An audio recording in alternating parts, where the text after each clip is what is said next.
Mayo de 1945. La guerra en Europa ha llegado a su fin.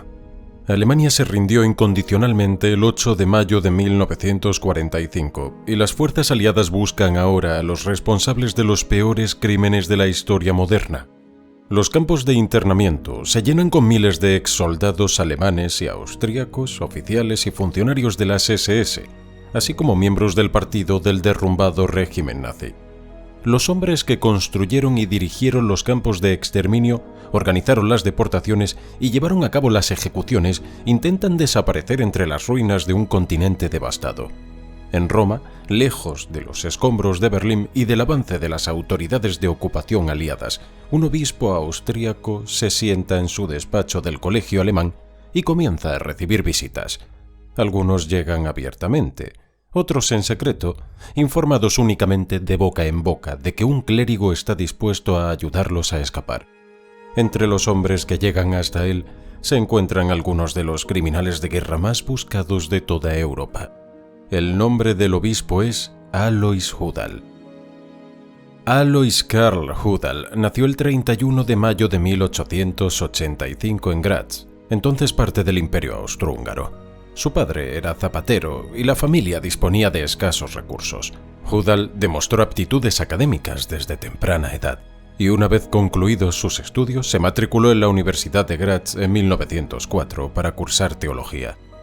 Fue ordenado sacerdote en julio de 1908 y en un primer momento ejerció como capellán parroquial en Kindberg, un pequeño pueblo de Estiria en la actual Austria.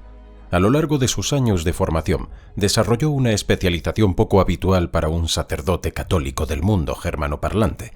Se convirtió en un destacado estudioso de las iglesias ortodoxas orientales, profundizando en su liturgia y espiritualidad y albergando aspiraciones a largo plazo de reconciliación entre Roma y el mundo ortodoxo.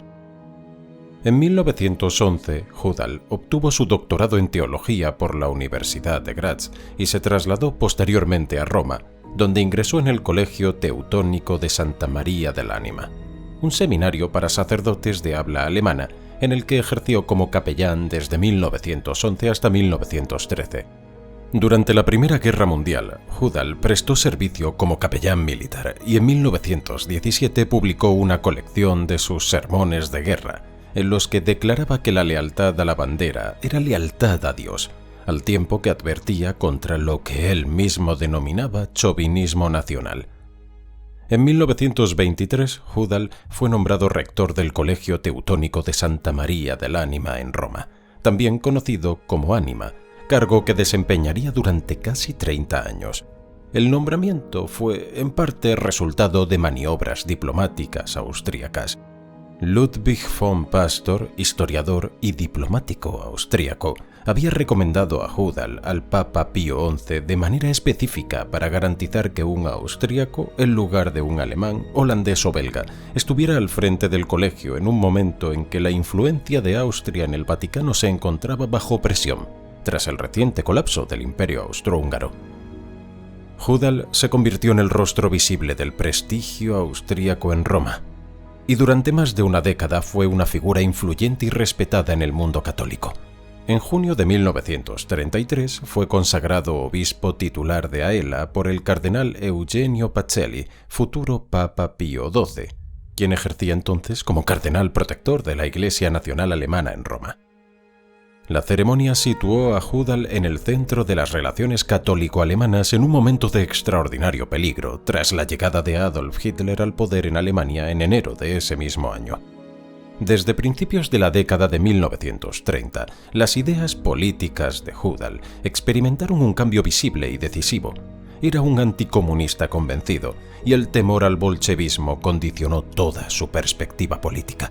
Había llegado a la conclusión de que únicamente una fuerza militar germano-austríaca fuerte y unificada podría frenar el avance del poder soviético en Europa Central y proteger a Roma de lo que él consideraba la amenaza existencial del comunismo y el liberalismo ateos.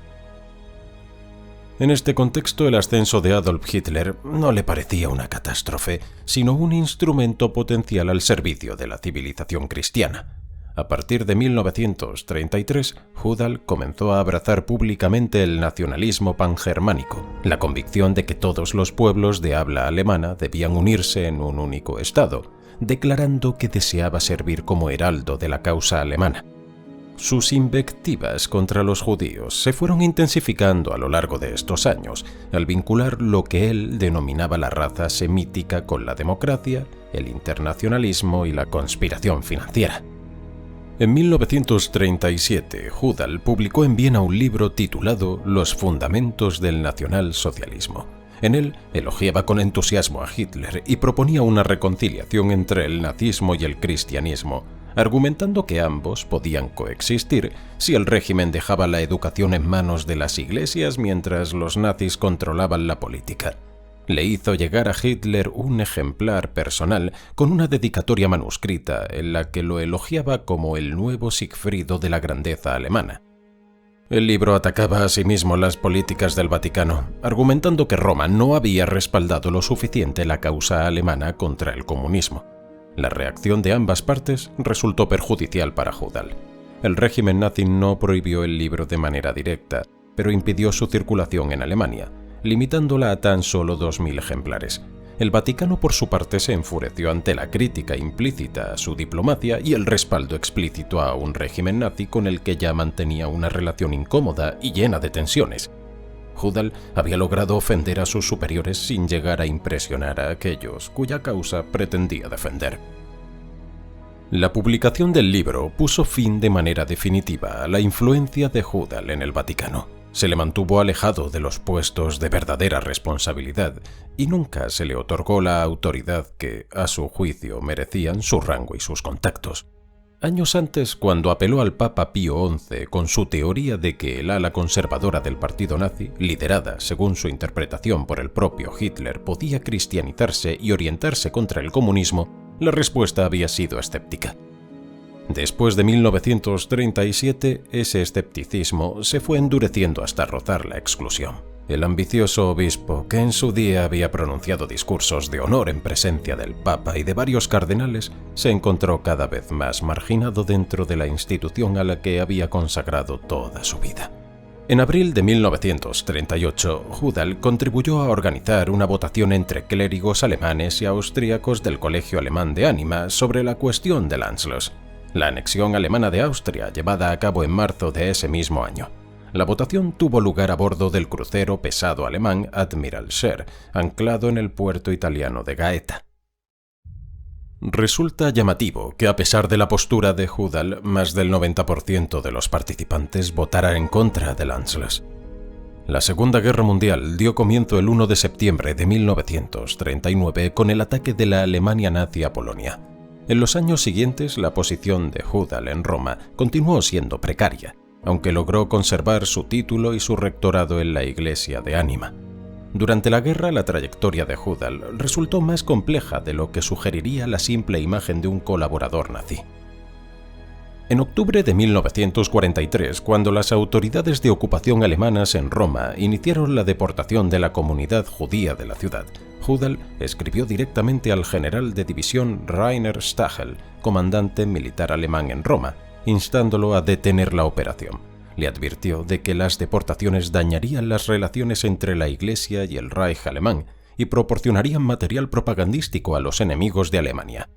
Según diversas fuentes, Hudal podría haber actuado asimismo como informante para la Alemania nazi desde el Vaticano, reportando a la Abwehr, el servicio de inteligencia militar alemán, o a la Oficina Central de Seguridad del Reich, la Autoridad de Seguridad e Inteligencia de las SS. Tras la rendición alemana en mayo de 1945, Hudal emprendió la labor por la que la historia lo recordaría. Se valió de su posición y de sus contactos para ayudar a antiguos nazis a obtener documentos de identidad y permisos de viaje falsos. El mecanismo era sencillo en sus líneas generales. Hudal avalaba a un hombre ante la Pontificia Comisión de Asistencia a los Refugiados del Vaticano.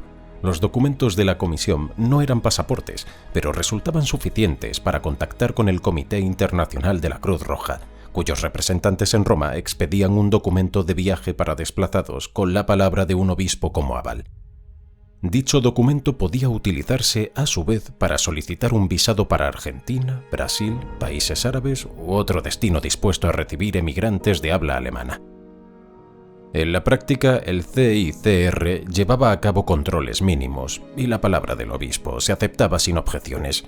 Entre los hombres a quienes Judal prestó su ayuda se encontraban algunos de los perpetradores más destacados del Holocausto. Franz Stangl, comandante de los campos de exterminio de Sobibor y Treblinka, acudió a Judal tras tener conocimiento, a través de otros fugitivos, de que el obispo ayudaba a todos los alemanes que lo necesitaban. Stangl relató posteriormente a la periodista Gita Sereny que Judal le había conseguido alojamiento en Roma, dinero y la documentación necesaria para viajar a Siria, llegando incluso a proporcionarle un puesto de trabajo en una fábrica textil siria. Gustav Wagner, subcomandante del campo de exterminio de Sobibor, recibió una ayuda similar. Alois Bruna, quien organizó la deportación de judíos de Francia y Eslovaquia hacia los campos de exterminio alemanes, escapó también a través de la red de Judal. Adolf Eichmann, el hombre encargado de ejecutar el asesinato de los judíos europeos, obtuvo su falsa identidad como Ricardo Clement con la colaboración de un fraile franciscano vinculado a Judal.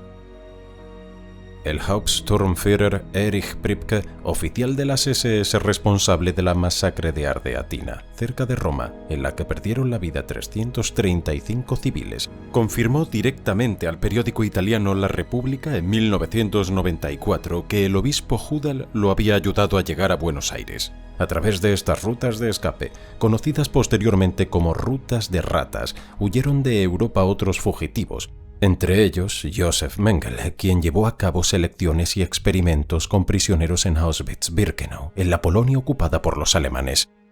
El 31 de agosto de 1948, Judal escribió al presidente argentino Juan Perón solicitando 5.000 visas.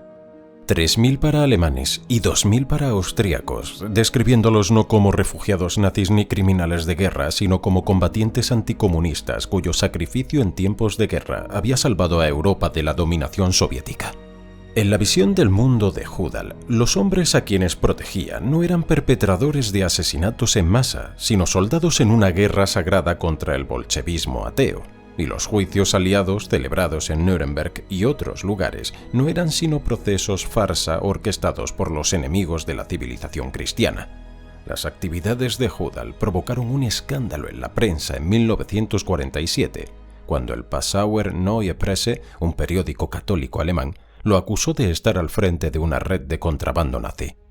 En enero de 1952, el obispo de Salzburgo, en Austria, comunicó a Judal que la Santa Sede deseaba que renunciara a su cargo en el Ánima. Judal anunció su dimisión en junio de ese mismo año, aunque lo hizo con amargura, insistiendo en que su destitución reflejaba la capitulación del Vaticano ante la presión aliada y no una falta moral genuina de su parte. Se retiró a una residencia en Grottaferrata, un pequeño pueblo próximo a Roma, donde transcurrirían los últimos años de su vida. En 1962, durante el último año de su vida, Judal redactó sus memorias, publicadas de manera póstuma en 1976. Estas memorias no constituían una confesión en el sentido convencional del término. Eran una extensa queja contra los funcionarios del Vaticano que no lo habían respaldado. Un amargo relato de las injusticias percibidas acumuladas a lo largo de décadas y una defensa sin ambajes de su papel en ayudar a criminales nazis a escapar de la justicia de la posguerra. Escribiendo con pleno conocimiento de lo que había sido el Holocausto, Judal describió sus propias acciones en los siguientes términos. Doy gracias a Dios porque me abrió los ojos y me permitió visitar y consolar a muchas víctimas en sus prisiones y campos de concentración, y ayudarlas a escapar con documentos de identidad falsos. En opinión de Judal, las víctimas eran oficiales de las SS y comandantes de los campos, y las prisiones no eran otra cosa que campos de internamiento aliados. El obispo que ayudó a unos asesinos a escapar de la justicia falleció en Grottaferrata el 13 de mayo de 1963, sin haber sido procesado jamás por su papel en la tristemente célebre red de fugas. Tenía 77 años. Gracias por ver World History Channel. No olvide darle a me gusta, suscribirse y hacer clic en la campana de notificaciones para no perderse nuestros próximos vídeos.